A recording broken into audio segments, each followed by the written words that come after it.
Hi there, welcome to this month's market update. And in this update, I'm going to, as always, give you a very quick overview of what has been happening across the market over the last month. And I want to just try and pick up on a few things because it's been a busy month with lots of news out there about things occurring in the world of property. So I'm going to try and give you a bit of a roundup of those and how we think that might impact the world looking ahead. As always, before I get into the video, please subscribe to our channel, hit a like on this video as well. It really does help us out.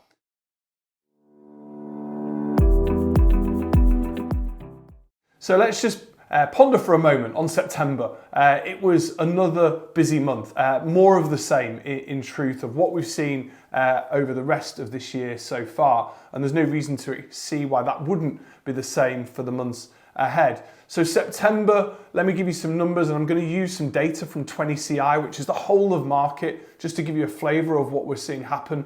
Lots of property coming on the market, also lots of sales, but let's look for the clues within those numbers. So the number of new properties listed in September across the whole of the market that we're covering was 8% higher than it was at this time last year.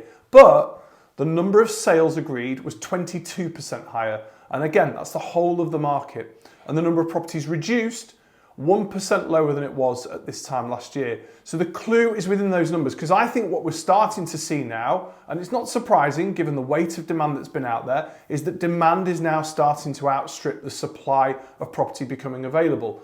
That's not to say that we're getting into a busy kind of boom market as we saw post-pandemic, but there's definitely evidence out there that prices could be now just starting to creep up that little bit further.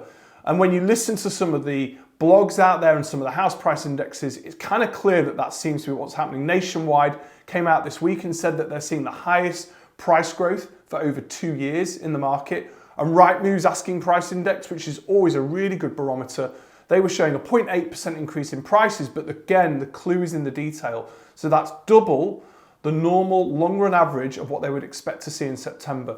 So evidence is out there that actually prices now perhaps are just starting to shift up that little bit more. As I say, not a boom, but back to maybe more normalized price growth, which we would expect to be anywhere around 5 to 6% in a normal yearly cycle. And we've been running behind that at the moment. So go and have a think about what that might mean for the value of your home. Of course, if you're not sure, you can always give us a call and we'll tell you more directly, but let's not get into that here. Let's think a little bit about some of those issues that we're seeing or some of those things happening around in the wider market. And I'm just going to try and pick up on a few, if that's okay. So first of all, let's just talk about interest rates. So we didn't see an interest rate drop in the last review that the Monetary Policy Committee had, but we have got 2 more meetings scheduled for this year and largely expected to see a further drop in interest rates and perhaps more into next year. Now, all of that combined with the mortgage lenders' desire to try and get some of your business means that we are starting to see rates drop across the market. So interest rate falls combined with lender competition is helping the issues that we were having with affordability. And that will only help to strengthen that price growth that I've been talking about before.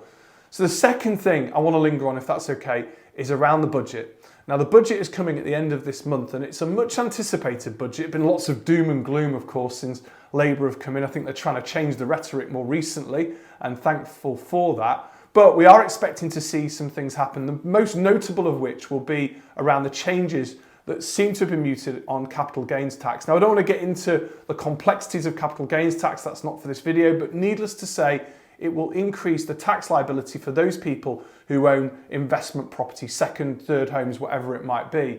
That in itself could start to bring some additional property to market as people look to offload with the nervousness that CGT liabilities might increase in the future.